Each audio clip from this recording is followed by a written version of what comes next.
আমরা পরীক্ষা দিলেই ফেল করি। আর ফেল করবো না কেন? আমরা তো পড়ার সময় পাই না। কারণ 365 দিনে 1 বছর, এর মধ্যে 52 দিন শুক্রবার, তাহলে থাকে কত? 313 দিন। এর মধ্যে আবার শীতকাল, গ্রীষ্মকাল, বর্ষাকালে ছুটি 50 দিন, তাহলে থাকে কত? 263 দিন। আবার এর মধ্যে আমরা যদি দৈনিক 8 ঘন্টা করে ঘুমাই, তাহলে বছরে কত আসে? 122 দিন, তাহলে থাকে কত? 140 দিন। আবার এর মধ্যে যদি 1 ঘন্টা করে আমরা খেলার পিছনে ব্যয় করি, তাহলে কতদিন আসে? 15 দিন। 15 দিন বাদ দিলে কত আসে? 126 দিন।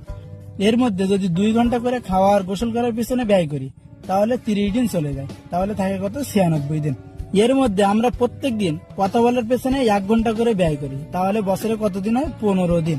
তাহলে 15 দিনে যদি বাদ দেয়, তাহলে থাকে কত? 81 দিন। এর মধ্যে আমরা পরীক্ষা দেই খালি 35 দিন, তাহলে থাকে কত? 46 দিন। এর মধ্যে ঈদ আছে, বিভিন্ন উৎসব আছে, কনসার্ট আছে, এইসব জায়গায় যেতে যেতে আমাদের 40 দিন চলে যায়, তাহলে আর থাকে কত?